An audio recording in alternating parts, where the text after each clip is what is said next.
Wabarakatuh. Kami dari kelompok 5 ingin mempresentasikan hasil kerja kami mengenai apakah makanan dapat memengaruhi pH tubuh. Sebelumnya, izin memperkenalkan diri. Nama saya Muhammad Artian dengan NIM belakang 240. Dan saya Muhammad Zakiri Nafarkan dengan NIM belakang 237. Saya Diayu Intani dengan NIM belakang 235.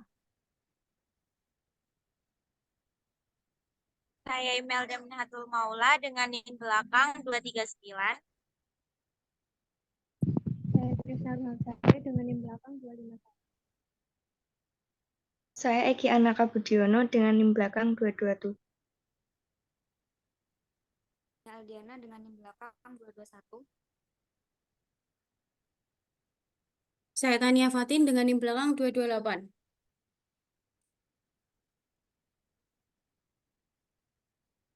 Baik, untuk mekanisme penyimbangan asam basa, terdapat 3 sistem. Yang pertama sistem buffer, yang kedua sistem pernafasan, yang ketiga ada sistem ginjal. Untuk yang pertama ada sistem buffer yang akan dijelaskan oleh Ana. Untuk Ana kami persilahkan.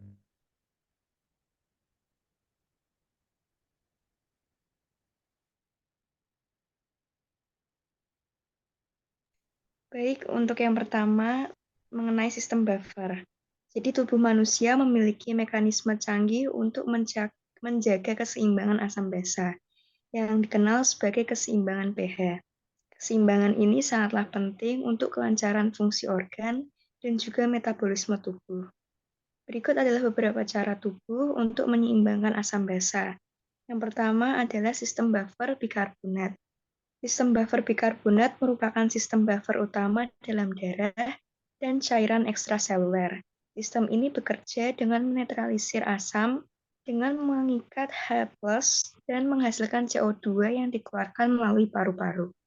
Yang kedua ada sistem buffer fosfat.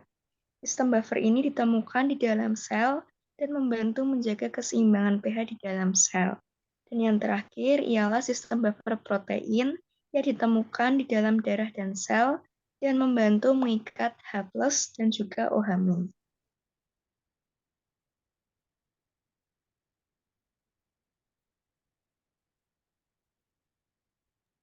Kemudian yang kedua ada mekanisme penyeimbangan asam basa, yakni sistem pernafasan. Kepada kepada Imelda kami persilahkan. Baik, yang kedua adalah mekanisme penyimbangan asam basa melalui sistem pernafasan. Sistem pernafasan sendiri berperan penting dalam mengatur keseimbangan asam basa dengan mengeluarkan karbon dioksida, produk asam dari metabolisme sel. Saat kita bernapas, kita menghirup oksigen dan mengeluarkan karbon dioksida. Nah, ketika kadar karbon dioksida dalam darah meningkat, hal ini menandakan adanya kelebihan asam dan tubuh akan merespon dengan meningkatkan laju dan kedalaman pernafasan untuk mengeluarkan karbon dioksida lebih cepat. Hal inilah yang membantu menurunkan kadar asam dalam darah dan mengembalikan pH ke dalam keadaan normal.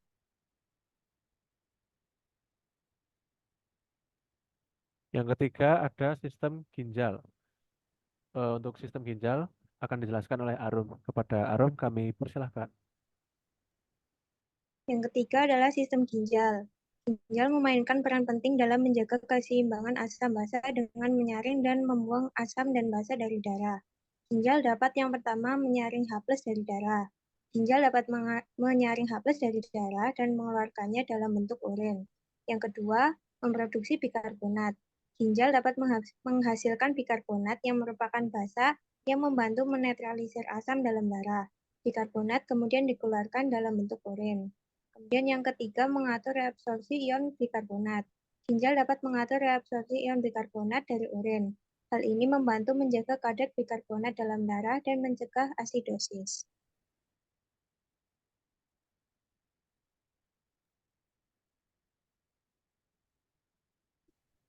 Baik, selanjutnya akan dijelaskan makanan yang dapat merubah pH tubuh.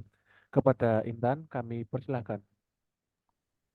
Baik, selanjutnya yaitu makanan yang dapat merubah pH tubuh. Makanan yang dapat merubah pH tubuh adalah makanan yang bersifat asam dan basa. Makanan asam seperti susu, telur, daging, gandum, gula rafinasi, dan makanan olahan dapat mengubah pH tubuh menjadi asam. Sebaliknya, makanan yang bersifat basa seperti buah-buahan dan sayuran seperti wortel, bit, brokoli, daun bawang, sayuran laut, mangga, bawang, parsnip, melon, dan sebagainya dapat membantu mengembalikan keseimbangan pH tubuh. Klorofil yang terkandung dalam makanan tersebut juga dapat meningkatkan tingkat pH. Selain itu, minuman seperti air perasan lemon dan jeruk nipis dapat membentuk alkali yang dibutuhkan tubuh.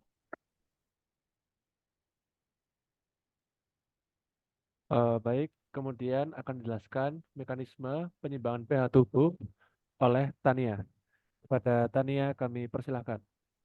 Baik, selanjutnya adanya mekanisme penyeimbangan pH tubuh. Saat makanan masuk ke dalam tubuh, proses pencernaan dimulai di mulut dan berlanjut ke lambung. Di lambung, makanan akan terpapar oleh asam klorida dan enzim pepsin yang akan menurunkan atau menaikkan pH makanan menjadi 1,5 sampai 3,5. Makanan yang telah dicerna kemudian diserap oleh tubuh dan mengalami proses metabolisme. Proses ini menghasilkan berbagai produk termasuk ion-ion yang dapat mempengaruhi pH tubuh. Namun, tubuh manusia memiliki mekanisme untuk menjaga keseimbangan asam basa agar proses metabolisme dan fungsi organ dapat berjalan optimal. Keseimbangan asam basa dalam tubuh manusia diatur oleh dua sistem organ yakni paru-paru dan ginjal. Paru-paru berperan dalam pelepasan karbon dioksida, sebuah produk metabolisme yang bersifat asam. Ginjal berperan dalam ekskresi ion-ion dan juga dalam mengatur volume dan tekanan darah.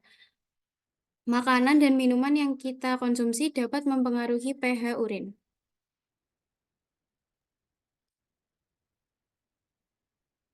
Kemudian jelaskan makanan yang mempengaruhi pH tubuh yang akan disampaikan oleh Zaki. Pada Zaki kami persilahkan.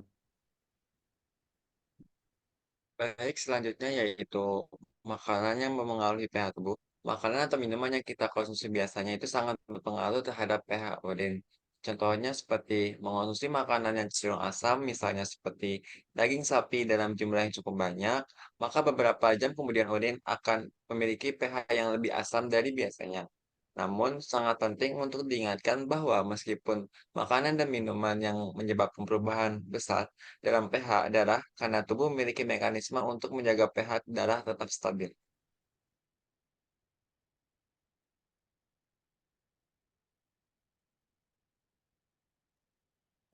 Yang terakhir yaitu apa saja contoh-contoh makanan asam dan makanan basah yang dapat memengaruhi pH tubuh. Kepada Jenny kami persilahkan.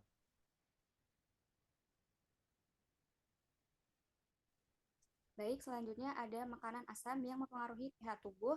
Contohnya ada teh, susu, daging, kopi. Selanjutnya ada sayur brokoli, bawang, buah bit, dan wortel yang mempengaruhi basa dalam tubuh. Namun, perlu diingat, makanan yang disebutkan tadi dapat mempengaruhi pH tubuh jika dikonsumsi dalam jumlah di atas normal, sehingga mengaktifkan mekanisme penyeimbangan pH tubuh yang sudah dijelaskan sebelumnya. Sekian dari kelompok kami. Kurang lebihnya mohon maaf. Wassalamualaikum warahmatullahi wabarakatuh.